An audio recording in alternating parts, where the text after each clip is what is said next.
One web India அப்படின்னு ஒரு நிறுவனம். இந்த நிறுவனத்துக்கு தான் அடுத்த ஸ்பெக்ட்ரம் அலோகேட் ஆக போகுது. அது எப்படி உனக்கு தெரியும்னு நிறைய பேர் கேட்கலாம். பாரதி என்டர்பிரைஸ் யாரு?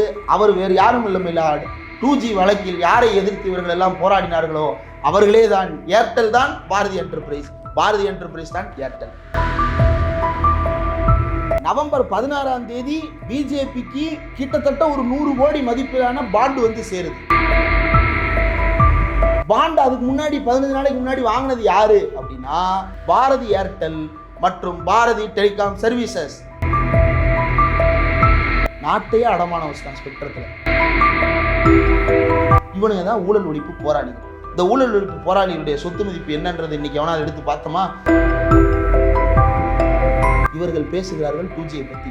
5Gயில் நடந்த இந்த கேவலத்தை பேசுவதற்கு நாதியற்று போயிருக்கிறது இந்த நாடு. வி தமிழ் நேயர்களுக்கு வணக்கம். பத்திரிகையாளர் திரு இந்திரகுமாரோட அணிஞ்சிருக்கோம். வணக்கம். வணக்கம். ஏர்டெலுக்கு வந்து ஸ்பெக்ட்ரம் கொடுத்தாங்க. அந்த அதில் ஏறத்தாழ ஒரு 230 கோடிக்கு மேலே பாண்டு வந்து ஏர்டெல் நிறுவனத்துக்கு, ஏர்டெலுடைய மைய நிறுவனத்துக்கு போயிருக்கு அப்படிங்கிறாங்க. இதில் முழுக்க அட்மினிஸ்ட்ரேட்டிவ் ப்ராசஸ்லேயே நாங்கள் வந்து ஆக்ஷன் இல்லாமல், ஏலம் இல்லாமல் நேரடியாகவே கொடுத்தோம். அதுக்கு சில சட்ட திருத்தங்களை மாற்றிருக்காங்க. இதை நம்ம எப்படி பார்க்குறது? 2012 இவனுங்க பூரா கொதின்னு குதிச்சாங்க 2G ஸ்பெக்ட்ரம் வழக்கு வந்தப்போ. அப்போ உச்சநீதிமன்றம் என்ன வழிகாட்டுதல் கொடுத்துச்சு அப்படின்னா, ஸ்பெக்ட்ரம் என்பது ஏலத்தின் அடிப்படையில் தான் அலாட் பண்ணப்படணும் அப்படின்னு 2012. இந்த சட்டம் வந்து 2022 வரைக்கும் அப்படியே தான் இருக்குது. 23 ஒரு சேஞ்ச் நடக்குது. இந்த சேஞ்சுக்கு என்ன காரணம் அப்படின்றத பார்க்கணும். ஒன் வெப் இந்தியா அப்படின்னு ஒரு நிறுவனம். இந்த நிறுவனத்துக்கு தான் அடுத்த ஸ்பெக்ட்ரம் அலோகேட் ஆக போகுது. அது எப்படி உனக்கு தெரியும்னு நிறைய பேர் கேட்கலாம். ஏன் சொல்கிறேன் அப்படின்னா, இந்த ஸ்பெக்ட்ரம் ஒதுக்குறதுக்கு 2 விஷயங்கள் தேவை. அதாவது என்கிட்ட வந்து 2 விஷயம் இருக்கணும். அந்த 2 விஷயம் இருந்தால் மட்டும்தான் நான் ஸ்பெக்ட்ரத்தை வாங்க முடியும். அந்த 2 விஷயம் என்னென்ன? GMPCS லைசன்ஸ் அப்படின்னு ஒன்று, அதுக்கப்புறம் அந்த லைசன்ஸை பயன்படுத்தி சேட்டலைட் ஆத்தரைசேஷன் அப்படின்றது ஒன்று. இந்த 2 இருந்தால் மட்டும்தான் என்னால் ஸ்பெக்ட்ரத்தை வாங்க முடியும். இந்த 2மே யார்கிட்ட இருக்குது அப்படின்னா, இந்தியாவில் இப்போது ஒரே ஒருத்தங்கிட்ட தான் இருக்குது. அப்போ அந்த ஒருத்தனை தவிர வேறு யாருக்கும் ஸ்பெக்ட்ரம் போகாது இல்லையா? அப்போ டெண்டர் நடக்கணும்னா என்ன பண்ணணும்? இந்த ஸ்பெக்ட்ரத்தை வந்து சேட்டலைட் ஆத்தரைசேஷனையும் GMPCS லைசன்ஸையும் நிறைய பேருக்கு கொடுக்கணும். ஆமாம், நிறைய பேருக்கு கொடுக்கணும். ஆனால் ஒருத்தனுக்கு தான் கொடுத்துருக்குறாங்க. ஏன் ஒருத்தன் தான் அப்ளை பண்ணானா அப்படின்னா, அங்கே தான் நம்ம யோசிக்க வேண்டியது இருக்குது. 2021 ஆகஸ்ட் மாதம் GMPCS லைசன்ஸை அப்ளை பண்ணி வாங்குது ஒரு நிறுவனம். எந்த நிறுவனம்? ஒன் வெப் இந்தியா அப்படின்ற நிறுவனம். நிறைய ஒன் இந்தியா தமிழ்னு யாரும் நினைச்சிட தேவையில்லை, அது வேற, அது news channel. One web India அப்படின்னு ஒரு நிறுவனம் இருக்குது. அந்த ஒன் வெப் இந்தியா வந்து இந்த இதை வாங்குது. இந்த ஒன் வெப் இந்தியா யாரு அப்படின்னா, யூட்டல் சாட் அப்படின்னு சொல்லிட்டு ஒரு கம்பெனி. அந்த கம்பெனி லண்டன்ல இருக்கு. அந்த யூட்டல் சாட்டினுடைய இந்திய கிளை வந்து ஒன் வெப் இந்தியா. இந்த யூட்டல் சாட் யாரோடது? லண்டன்காரன் ஒருத்தனுக்காக ஒதுக்கிடுவாங்க. யூட்டல் சாட் யாரோடது அப்படின்னா, அதுல பெரும்பான்மையான நிதி அல்லது பங்கு ஷேர் யாரோடதுன்னா பாரதி என்டர்பிரைஸ். பாரதி என்டர்பிரைஸ் அப்படின்ற பேர்லேயே தெரியும் அது இந்திய நிறுவனமாகத்தான் இருக்கும்னு. பாரதி என்டர்பிரைஸ் யாரு?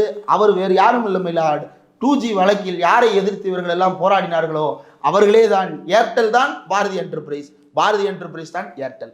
அந்த பாரதி என்டர்பிரைஸ் வந்து ஒரு காங்க்ளோமரேட். பல்வேறு நாடுகளில் பல்வேறு தொழில்களில் ஈடுபட்டிருக்கக்கூடிய ஒரு நிறுவனம். இந்தியாவில் அவங்க நிறுவனத்துக்கு பேர் என்ன? பாரதி ஏர்டெல்.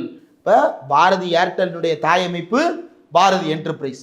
பாரதி என்டர்பிரைஸும் யூட்டல் சாட்டும் ஒன்று. அப்போ இவன் ஏற்கனவே ஏர்டெல்லில் 2Gயில் வாங்கி பிரச்சனை ஆகி போச்சு. இப்போ அடுத்து 5G வாங்கணும். இந்த ஏர்டெல்லில் போக வேண்டாம், ஏன்னா நிறைய பிரச்சனை இருக்குது அப்படின்னு சொல்லிட்டு ரூட் ஏவை கிளியர் பண்ணி விட்டுட்டு ரூட் பிக்கு போயிட்டான். எப்படி? பாரதி என்டர்பிரைஸ் ஏர்டெல் மூலமாக வாங்காமல் பாரதி என்டர்பிரைஸ் யூட்டல் சாட் மூலமாக அதனுடைய கிளையமைப்பாக ஒன் வெப் இந்தியாவை தொடங்கி அதன் மூலமாக இந்த GMPCS லைசன்ஸுக்கு அப்ளை பண்ணுறாங்க. சரி பண்ணட்டும், எந்த நிறுவனனால அப்ளை பண்ணலாம்ல அப்படின்னா, GMPCS லைசன்ஸ் கொடுத்தாச்சு ஆகஸ்ட் 2021. அதற்கு அடுத்து சேட்டலைட் ஆத்தரைசேஷன் பெண்டிங்.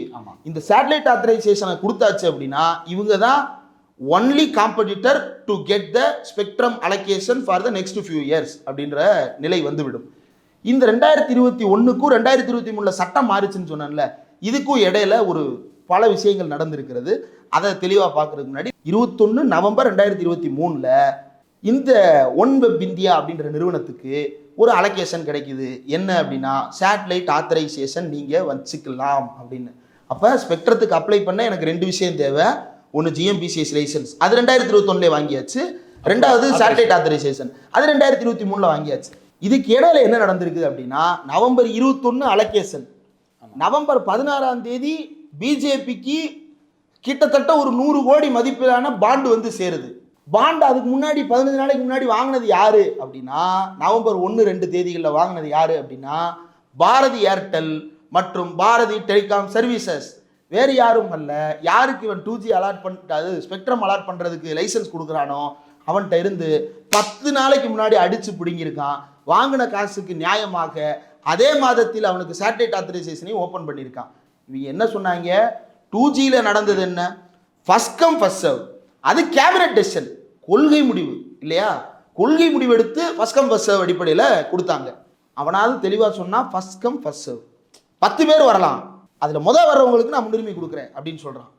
இவன் எப்படின்னா நவம்பரில் இவன் இதை கொடுத்துட்டானா, அதுக்கடுத்து நவம்பர் 21 கொடுத்தாச்சு, ஆத்தரைசேஷன் கொடுத்தாச்சு. இப்போ அடுத்து என்ன பாக்கி, ஸ்பெக்ட்ரம் ஒதுக்க வேண்டியது தான் பாக்கி.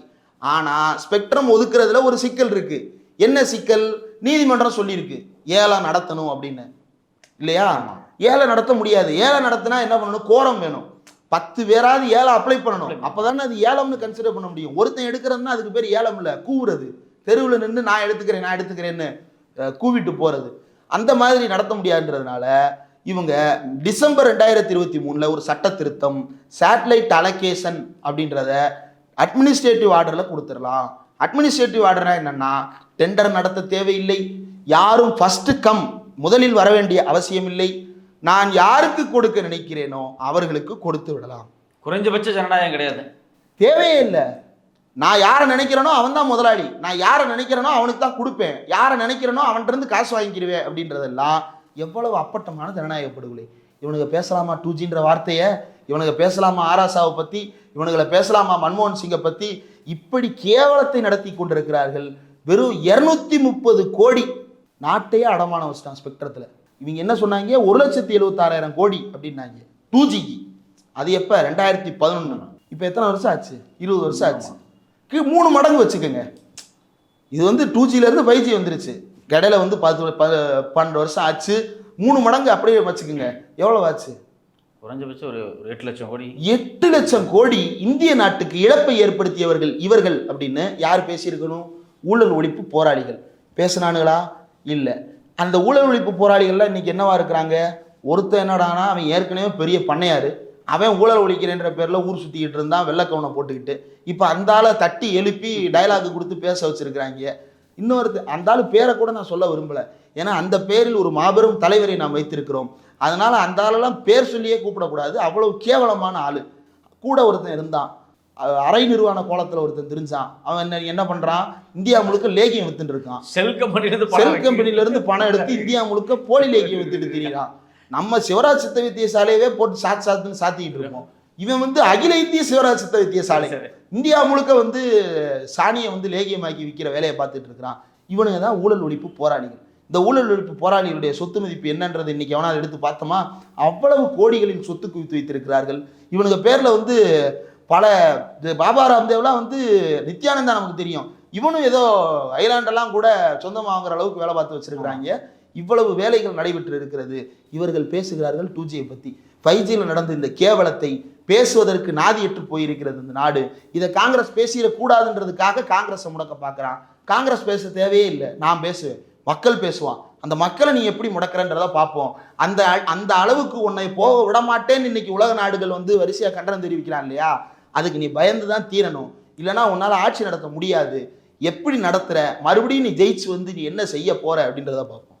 உங்கள் நேரத்துக்கு கருத்துக்கு ரொம்ப நன்றி தொடர்.